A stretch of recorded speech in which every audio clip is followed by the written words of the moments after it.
और जिनको वोट डालनी नहीं आती, अपनी वोट वो नहीं डाल सकते, उनको दूसरों की वोट मांगने का अधिकार कहाँ है? लोकसभा चुनाव करीब में है, इसी के चलते देश भर की राजनीति में हलचल है, गहमा गहमी का माहौल है। चुनाव को लेकर कोई पार्टी रैलियां निकाल रही है तो कोई पार्टी धरने प्रदर्शन कर रही है। कोई नेता अपनी पार्टी छोड़ दूसरी पार्टी में जा रहा है तो कोई नेता अपनी कुर्सी बचाने के लिए विपक्ष पार्टी में शामिल हो रहा है। ऐसे में हरियाणा की राजनीति का अपना एक अलग ही रंग है।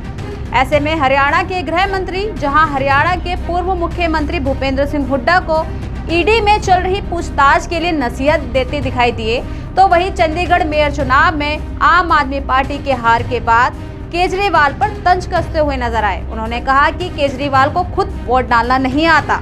साथ ही उन्होंने कहा जिसको खुद वोट डालनी नहीं आती वो दूसरों के लिए क्या वोट डलवाएगा। देखिए क्या कह रहे हैं अनिल विज। हुड्डा साहब को मालूम होना चाहिए कि ये बजट नहीं है, ये वोटों में वोट है। अच्छा, तो कांग्रेस जो है ईडी को ये कह रही है कि ईडी का दबाव डाला जा रहा है कांग्रेस।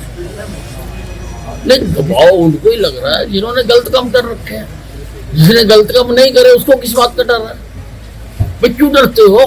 अगर तुम ठीक हो तो ये जो गलत काम कर रखे हैं तो उन्हीं को ही डर लग रहा है। आप भी कह रहे बार-बार कहता है कि उसके खिलाफ चक्रव्यूह रचा जा रहा है, बीजेपी चक्रव्यूह रचती है, उसको घेरने की कोशिश की जाए तो सरकार प्रयोग करे। देखिए हुड्डा साहब किसी को भी ईडी बेमतलब तो बुलाते नहीं है। अब अपने सीएम रहते हुए जो इतने यहाँ पर भूमि कांड हुए तो उसमें इनकी क्या भूमिका है उसकी जांच की जा रही है। और मैं तो कहता हूँ कि जब तक इनको ईडी से क्लीन चिट ना मिले, he should not come in election.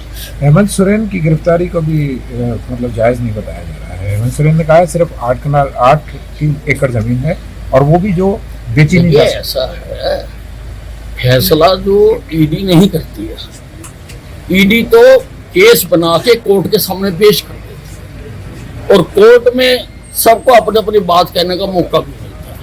अब ऐसे तो केजरीवाल जी कहते हैं महा ईमानदार, पर उनके लोगों को आज तक कोर्ट ने जमानत नहीं दी। ईडी ने हो सकता है जबरदस्ती पकड़ लिया हो, पुलिस ने हो सकता है जबरदस्ती पकड़ लिया हो, लेकिन कोर्ट के ऊपर तो ये आरोप नहीं लगा सकते।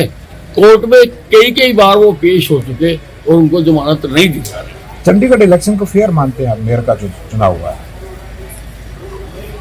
और चंडीगढ़ का इलेक्शन पूरी तरह से विजयी हुए हैं।